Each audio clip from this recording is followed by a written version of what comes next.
Good morning students. Last lecture में अपने phenol की केमिकल प्रॉपर्टीज़ को कंप्लीट किया था और अभी इस चैप्टर में अपना नेक्स्ट जो टॉपिक है वो है ईथर। ईथर स्टार्ट करने से पहले अपने यूजेज ऑफ फिनोल डिस्कस करते हैं। उसमें थोड़े से एक दो पॉइंट बहुत इंपॉर्टेंट है, देखते हैं अपने usage of phenol.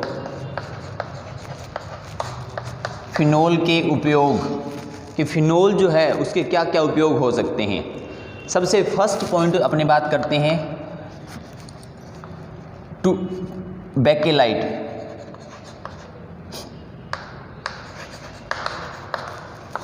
Formation of Bakelite. Bakelite बनाने में तो देखो अपने जो लास्ट रिएक्शन कंप्लीट की थी उसमें अपनों देखा था कि फिनोल की रिएक्शन जब अपने फॉर्मेल्डिहाइड के साथ कराते हैं तो बेकेलाइट बनता है। अब आपको ये पता होना चाहिए कि बेकेलाइट जो है वो होता क्या है। बेकेलाइट एक टाइप का हार्ड प्लास्टिक होता है। क्या होता है? हार्ड प्लास्टिक होता है। और ये जो टॉपिक था वो आपका एक चैप्टर है पॉलीमर, अब नहीं है वो, आप डिलीट हो गया पोर्शन, बट उससे पहले एक टॉपिक होता था पॉलीमर बहुलक, उसके अंदर अपने बेकेलाइट को डिस्कस करते थे। तो अब यहाँ पर अगर उसके मेथड ऑफ प्रिपरेशन है तो उसके थोड़ा बहुत यूज और वो होता क्या है वो तो देख सकते हैं अपने। बेकेलाइट एक हार्ड प्लास्टिक होता है, हार्ड प्लास्टिक, और इसका मतलब क्या होता है, इसके यूजेस क्या होते हैं और ये जो है कहाँ पर अपने जैसे डेली लाइफ में अपने कहाँ यूज करते हैं। तो जो लाइट वाले जो बटन होते हैं, स्विच जो होते हैं वो बेकेलाइट के बने होते हैं। और अगर आपने देखा है तो जो किचन है, किचन में जो बर्तन होते हैं उनके जो हैंडल होते हैं ब्लैक से कलर के, वो भी बेकेलाइट से बने होते हैं। अब इनका जो मेन पर्पज़ क्या है बेकेलाइट कि भाई जो किचन वाले जो हैंडल हैं और उसमें अपने जैसे स्विच हैं तो इनको बेकेलाइट से ही क्यों बनाया जाता है। बेकेलाइट से इसलिए बनाया जाता है क्योंकि जब इनको अपने हीट करते हैं, क्या करते हैं, हीट करते हैं, तो इसकी स्ट्रक्चर चेंज नहीं होती। तो इसका है कि भाई ये जो भी मैंने आपको प्लास्टिक, हार्ड प्लास्टिक बताया, या फिर अपने बात करें तो किचन वाले में जो बर्तन हैं उनके हैंडल और जो स्विच हैं वहाँ पर क्या है कि हीट थोड़ी ज़्यादा रहती है। तो अगर आपने देखा होगा कि कोई भी प्लास्टिक है उसको जब अपने हीट करते हैं तो उसकी स्ट्रक्चर चेंज हो जाती है। तो ऐसा कोई प्लास्टिक बनाएं जिसकी स्ट्रक्चर क्या हो, चेंज नहीं हो हीट करने के बाद। तो और वो किससे बने होते हैं? बेकेलाइट से बने होते हैं। बेकेलाइट एक प्लास्टिक का एक टाइप होता है। सेकंड पॉइंट की बात करते हैं, to form picric acid. Picric acid आपने नाम पढ़ा था, आपने एक रिएक्शन भी पढ़ी थी कि जब फिनोल की रिएक्शन अपने HNO3 से कराते हैं तो पिक्रिक एसिड की फॉर्मेशन होती है। तो ये जो पिक्रिक एसिड है ये एक इंडस्ट्रियल यूज के लिए होता है। उसके बाद अगर मैं बात करता हूँ मेडिसिन्स,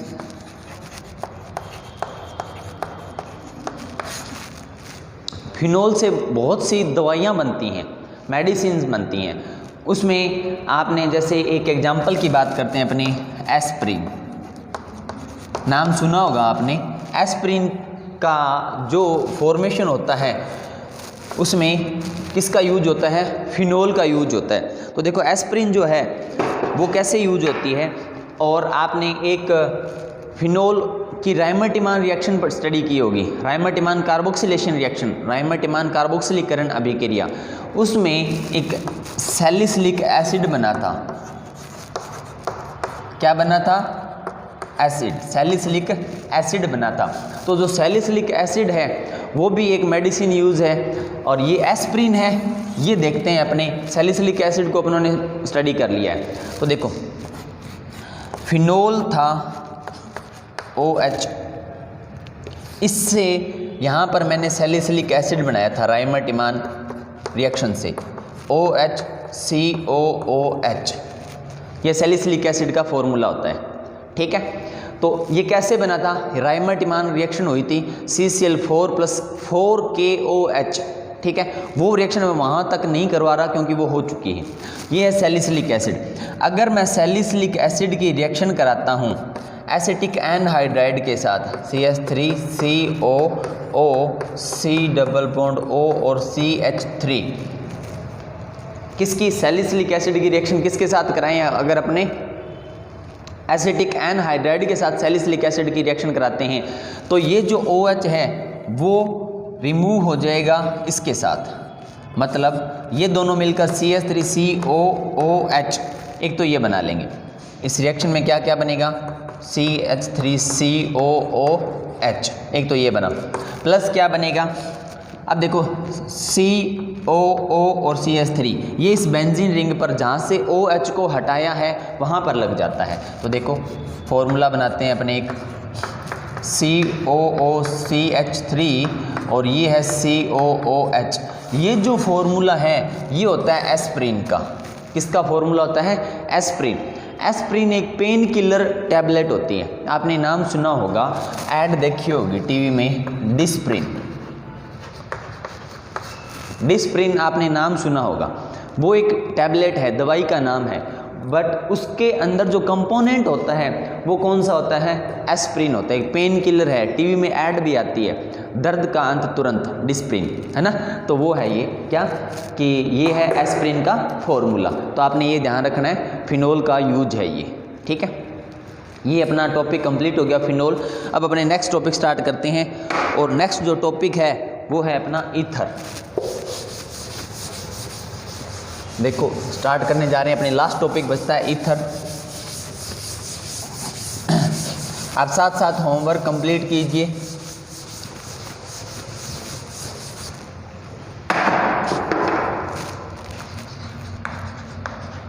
ईथर, तो देखो सबसे पहले तो अपने को ईथर जो है वो क्या होता है, कैसे होता है, उसका फॉर्मूला क्या होता है वो अपने को पता होना चाहिए। तो देखो ईथर जो है ROR, ये ईथर होता है।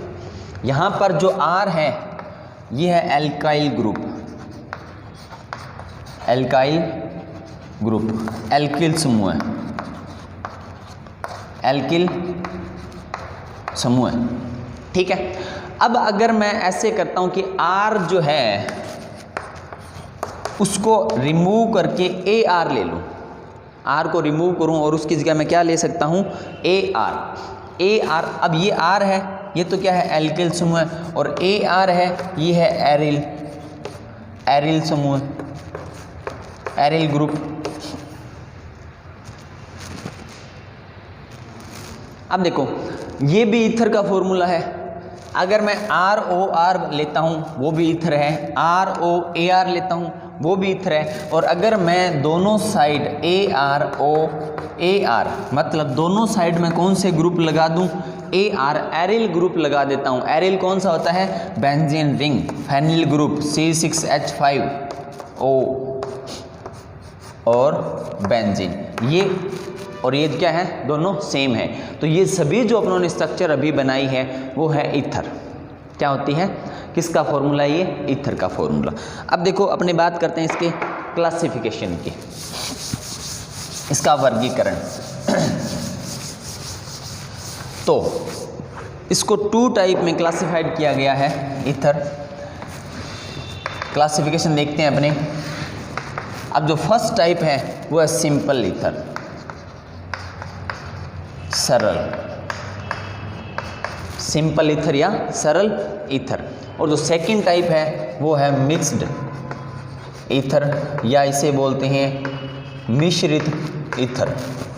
ओके, अब देखो सरल, सिंपल और मिक्स जो है वो क्या होता है, कैसे बनता है, देखते हैं अपने। जैसे एग्जाम्पल कि ये जो मैंने R ग्रुप लेना है, कौन सा ग्रुप, R ग्रुप जो मैं लेता हूँ, एल्किल समूह जो होता है वो अगर ऑक्सीजन के दोनों साइड सेम हो तो वो कौन सा होगा, सिंपल, सरल। जैसे दोनों R की जगह मैंने क्या नोट किया, CH3 लगाया और कोई कंपाउंड फॉर्मेशन की। अपने नेम पढ़ेंगे, इसका नेक्स्ट टॉपिक अपने पढ़ने जा रहे हैं नोमेनकल्चर, उसमें पढ़ेंगे इसका अपने नेम क्या होता है। अगर मैं CH3 CH2O CH3 और CH2 और CH3 ले लेता हूँ, ठीक है, ये भी सिंपल है। और देखते हैं अपने क्या हो सकता है, C6 H5O C6H5, ये भी सिंपल ईथर है। कहने का मतलब ये है कि अगर मैं R या AR ग्रुप जो लेता हूँ, दोनों AR या R ग्रुप अगर अपने लें तो दोनों सेम होने चाहिए, उनमें डिफरेंस नहीं होना चाहिए, उसे बोलते हैं सिंपल या सरल ईथर।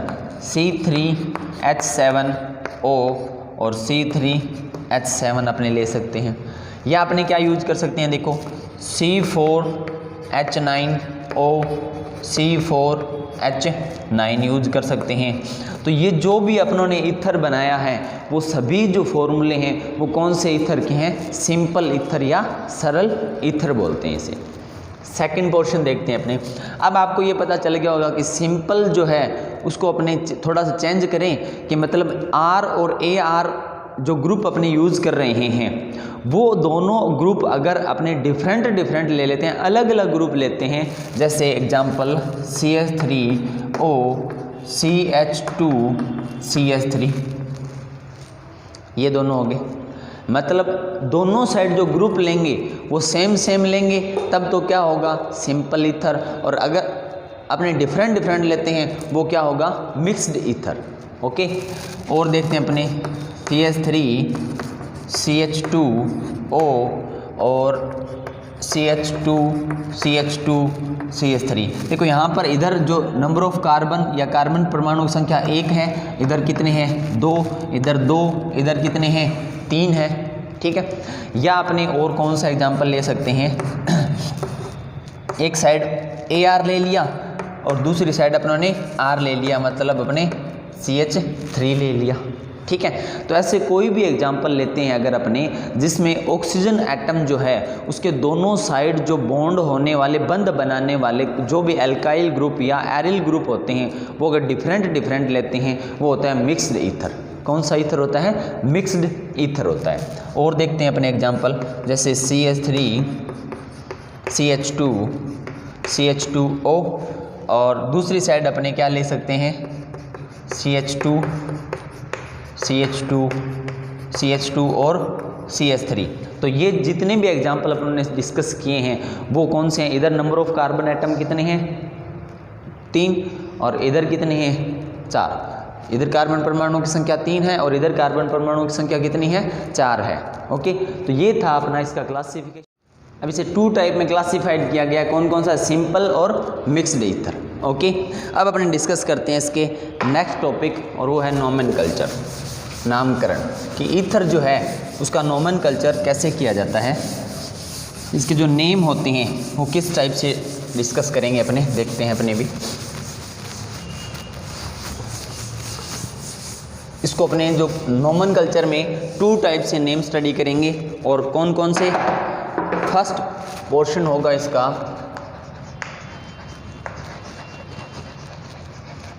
नोमेनकल्चर, नामकरण। इसका जो फर्स्ट पोर्शन होता है वो होता है कॉमन नेम, यहाँ पर अपने एग्जांपल लिखेंगे और यहाँ पर कॉमन नेम और यहाँ पर IUPAC नेम। ठीक है, तो देखो सबसे फर्स्ट स्टार्टिंग में अपनी बात करते हैं कॉमन नेम की। ईथर का जो कॉमन नेम होता है उसमें अपने क्या करते हैं कि जैसे ROR, यहाँ पर अपने पास एल्काइल ग्रुप हैं, कितने 2 एल्काइल ग्रुप हैं। अगर दोनों सेम होंगे तब तो अपने लगा देंगे, दोनों एल्काइल ग्रुप का नाम लिखेंगे, उससे पहले डाई लगा देंगे। क्या लगा देंगे, डाई। ठीक है, di alkyl ether, di alkyl ether लिख लेंगे अपने उसका नाम। और अगर दोनों डिफरेंट होंगे फिर अपने क्या करेंगे, फिर अपने चेक करेंगे कि भाई उसमें जो अल्फ़ाबेटिक ऑर्डर बनाएंगे कि जो अल्फ़ाबेट ABC में सबसे स्टार्टिंग में कौन आता है और बाद में कौन आता है। जो फर्स्ट स्टार्टिंग में आता है उसको अपने पहले लिखेंगे एल्किल ग्रुप को, और जो बाद में होता है उसको बाद में लिखेंगे और लास्ट में क्या लगा देंगे, ईथर लगा देंगे। तो जनरल कॉमन नेम या जनरल नेम अपने को इस टाइप से लिखेंगे। उसके बाद बात करते हैं अपने IUPAC नेम की।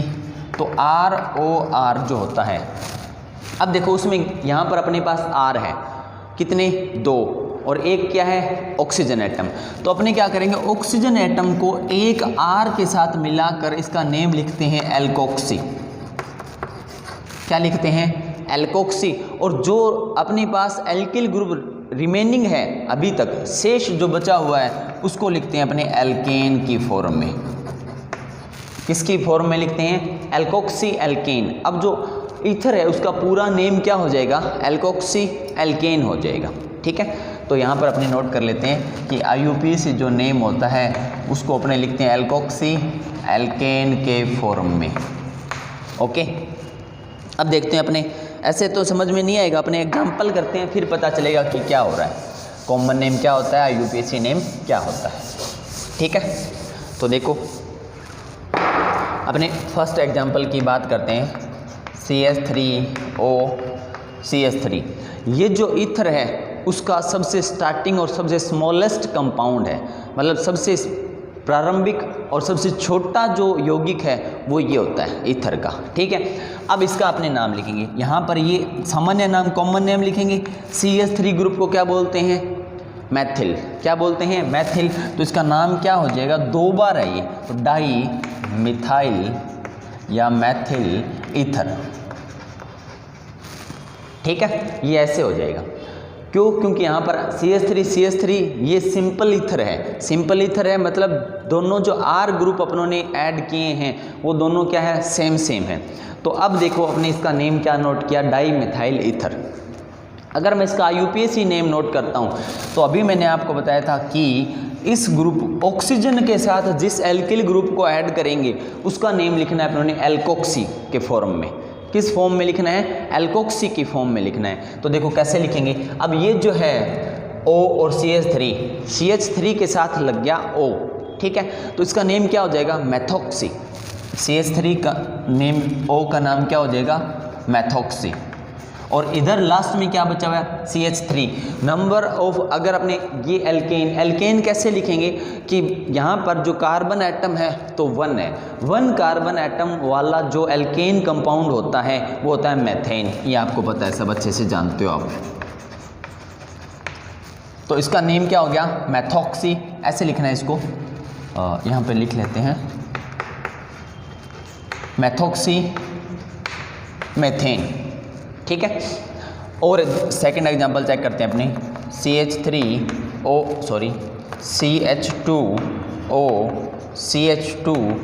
CH3। अब देखो इधर कौन सा ग्रुप है, C2H5, ये भी कौन सा है, C2H5। मतलब अपने जो ईथर यूज कर रहे हैं वो सिंपल ईथर है। कौन सा ईथर है, सिंपल ईथर। और दोनों जो एल्काइल ग्रुप है वो सेम है, और दोनों एल्काइल ग्रुप का नेम पता होना चाहिए। दोनों एल्काइल ग्रुप का नेम कौन सा है, एथिल ग्रुप है। तो इसका कॉमन नेम क्या हो जाएगा, डाई थाइल ईथर या डाई एथिल ईथर इसका नेम हो जाएगा। ठीक है, और अपनी बात करते हैं कि अब अपने इसका जो IUPAC नेम है वो किस फॉर्म में लिखेंगे, तो वो इस फॉर्म में लिखेंगे कि यहाँ पर जैसे ऑक्सीजन जो होता है उसको एक ग्रुप के साथ ऐड कर दो। ठीक है, अब ये जो नेम है ये क्या हो गया, जैसे अपनों ने इसका नेम बनाया था मैथोक्सी। ठीक है, तो इसका नेम क्या हो जाएगा, एथोक्सी। क्या हो जाएगा, एथोक्सी। और इधर जो है वो क्या बचा हुआ है, अभी क्या है, शेष क्या बचा हुआ है, रिमेन क्या है, ये है एथेन। क्या नाम है ये, एथोक्सी एथेन। ये हो गया इसका पूरा नेम। ठीक है, और देखते हैं अपनी थर्ड एग्जांपल। जैसे मैंने एग्जांपल ये लिया CH3 CH2O CH3, ये मैंने नेम ले लिया, एग्जाम्पल लिया कोई। तो इधर एल्काइल ग्रुप तो है C2H5, इधर एल्काइल ग्रुप है CH3। ओके, तो देखो CH3 जो होता है वो M से स्टार्ट होता है, मैथिल होता है, मिथाइल ग्रुप। या C2H5 होता है वो E से स्टार्ट होता है। किस से स्टार्ट होता है, E से स्टार्ट होता है। तो अपने इसका नेम क्या नोट करेंगे, अपने इसका नेम नोट करेंगे एथाइल, क्योंकि कॉमन नेम में मैंने आपको बताया था कि अपने अल्फ़ाबेटिकल ऑर्डर चेक करते हैं, और जो सबसे स्टार्टिंग में आता है ABC के अकॉर्डिंग उसको अपने पहले लिखते हैं, और बाद में आता है उसको बाद में। अब आपको पता है कि एक तो E वाला है नेम है और दूसरा M से है, तो अपने फर्स्ट में स्टार्टिंग में किसका नेम लिखेंगे, E का। Ethyl methyl ether. क्या हो गया? एथिल मैथिल ईथर इसका नेम हो गया। अब अपने नोट करते हैं इसका IUPAC नेम। तो देखो मैंने आपको बताया था कि ऑक्सीजन एटम जो है ना उसको किसी एक ग्रुप के साथ ऐड करते हैं। कब ऐड करते हैं? कि जब दोनों जो एल्काइल ग्रुप होते हैं R और R सेम सेम हो, इधर भी R सेम है इधर भी R सेम है। अब क्या हुआ कि इधर तो R है एथिल ग्रुप एथाइल ग्रुप, इधर है मिथाइल ग्रुप। अब अपने क्या करेंगे? तो आपने ये ध्यान रखना है कि ऑक्सीजन को अपने उस R के साथ ऐड करेंगे जिसमें नंबर ऑफ कार्बन एटम या कार्बन परमाणुओं की संख्या कम हो। तो कम किधर है? इधर तो है 2 कार्बन, इधर कितने हैं? 1 कार्बन। तो अपने इधर इसका नोट करेंगे, इसको ऑक्सीजन को किसके साथ ऐड करेंगे? उस कार्बन के साथ या उस चेन के साथ, उस श्रृंखला के साथ ऐड करते हैं जहां पर क्या होता है कि कार्बन परमाणुओं की संख्या कम होती है। मतलब जो कार्बन एटम है वो क्या होने चाहिए? लेस होने चाहिए। तो देखो अब ये जो नेम बना है वो क्या है? मेथॉक्सी। और ये क्या है? एथेन। क्या नेम है ये? Methoxy ethane. क्या नेम क्या हो गया ये? Methoxy ethane. ये देखो मेथॉक्सी और एथेन। अब आपको पता चल गया होगा कि अगर अब ये जो अपनों ईथर यूज किया है ये मिक्स्ड ईथर है। कौन सा ईथर लिया अपनों ने? मिक्स्ड। तो मिक्स्ड ईथर में अपने किस टाइप से बनाते हैं और सिंपल ईथर में किस टाइप से बनाते हैं? सिंपल में तो जो ऑक्सीजन होता है अब उसको चाहे इस ऑक्सीजन को इसके साथ ऐड कर लो, कोई फर्क नहीं पड़ता। ये भी तो क्या है? एथॉक्सी है, ये एथेन बच गया। और अगर मैं यहाँ पर इस ऑक्सीजन को इसके साथ ऐड करता हूँ तब इसका नेम ही चेंज हो जाएगा। एक बार करके देखते हैं। इस ऑक्सीजन को इसके साथ ऐड करते हैं, इधर से बनाते हैं, तो इसका नेम क्या हो जाएगा? Ethoxy methane. तो देखो ये और ये नेम सेम सेम थोड़ी है, ये तो है मेथॉक्सी एथेन और ये एथॉक्सी मैथेन। तो ये जो नेम है ये क्या हो गया? गलत हो गया। तो अपने क्या करेंगे? इसके साथ ऐड नहीं करेंगे। ये जो नेम अपनों ने बनाया ये क्या है? रॉन्ग है। तो कैसे बनाएंगे? कि जहाँ पर जिस साइड ऑक्सीजन को उस साइड ऐड करेंगे जहाँ पर जो नंबर ऑफ हाइड्रोजन एटम या आपने बात करते हैं number of carbon atom, carbon परमाणुओं की संख्या क्या होनी चाहिए? कम होनी चाहिए। और एग्जाम्पल देखते हैं अपनी 4th example. CH3 CH2O CH2 CH2 CH3। अब देखो इधर कार्बन कितने हैं? 2, इधर कितने हैं? 3। तो इसको अपने क्या करेंगे? किसके साथ ऐड करेंगे? ऑक्सीजन को ऐड करेंगे अपने इधर। क्यों? यहाँ पर नंबर ऑफ कार्बन एटम कितने हैं? 2, इधर कितने हैं? 3। पहले इसे अपना नोट करते हैं कौन सा? Common name. अब ये जो ग्रुप है ये तो होता है E से स्टार्ट, एथाइल ग्रुप, और ये स्टार्ट होता है P से, प्रोपाइल ग्रुप। तो अपने पहले किसको लिखेंगे? Ethyl propyl ether, ethyl propyl ether. क्या नेम हो जाएगा ये? एथिल प्रोपिल ईथर या एथाइल प्रोपाइल ईथर। अब अपने क्या करते हैं इसका, जब अगर अपनों ने IUPAC नेम नोट करना है तो अपने क्या करेंगे? IUPAC नेम में देखो वापस वही बात, 1 2 3 कार्बन है, इधर कितने हैं? 2 कार्बन। तो इसको अपने यहाँ से इसके साथ ऐड कर लेंगे अपने। अगर एथिल ग्रुप जो है उसके साथ ऑक्सीजन ऐड किया है तो इसका नेम क्या हो जाएगा? एथॉक्सी। और ये जो इधर बचा 1 2 3 कार्बन वाला जो भी एल्केन वाला कंपाउंड होता है उसको बोलते हैं प्रोपेन। क्या बोलते हैं? प्रोपेन।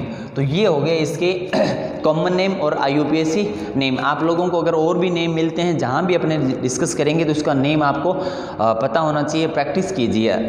अब अपने स्टार्ट करते हैं इसकी method of preparation of ether के बनाने की विधियाँ।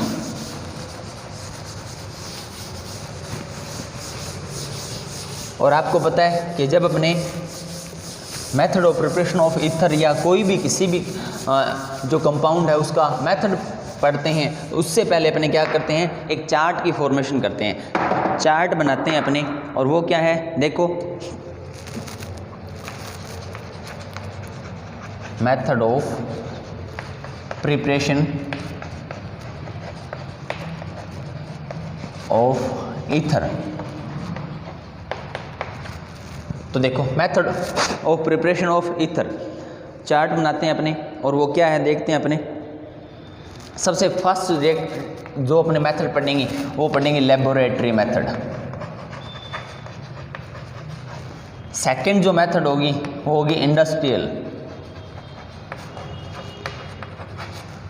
ये प्रयोगशाला विधि, ये औद्योगिक विधि। थर्ड मेथड अपने जो पढ़ेंगे वो पढ़ेंगे फ्रॉम अल्कोहल, ठीक है। फोर्थ मेथड अपने जो पढ़ेंगे वो एक इम्पोर्टेंट और एक नेम रिएक्शन है, और वो है विलियमसन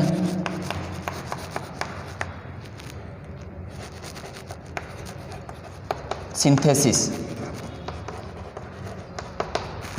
विलियमसन सिंथेसिस क्या है ये नेम? विलियमसन संश्लेषण, ठीक है। और उसके बाद अपने जो फिफ्थ मेथड पढ़ेंगे वो होगी from alkyl halide, alkyl halide. अब देखो इसमें ये मेथड आपको नई पढ़नी है, ये भी नई मेथड है। ये अल्कोहल वाली जो चैप्टर है उसमें अगर आप देखोगे वहाँ पे आपको मिलेगी। ये जो मेथड है ये कहाँ पर है? 10th चैप्टर में अल्काइल हैलाइड में अपने इसको किया था, फिर अपने 11th में किया था, फिर अपने अब दोबारा से कर रहे हैं। और ये जो है फ्रॉम अल्कोहल, ठीक है, लास्ट इस चैप्टर का सबसे फर्स्ट टॉपिक था फ्रॉम अल्कोहल। तो अल्कोहल में भी अपनों ने ये टॉपिक डिस्कस किया था। तो ये आप लोग याद कीजिए कि method of preparation of ether थोड़ी सी है, ये तो बहुत ही कम रिएक्शन है। लेबोरेटरी मेथड, प्रयोगशाला विधि, औद्योगिक विधि, अल्कोहल से कैसे बनाएंगे, विलियमसन ईथर संश्लेषण या विलियमसन संश्लेषण बोलते हैं इसको, और लास्ट है फ्रॉम एल्किल हैलाइड। आज के लिए बस इतना ही। नेक्स्ट इसकी जो मेथड ऑफ प्रिपरेशन है वो अपने कल से स्टार्ट करते हैं। Thank you.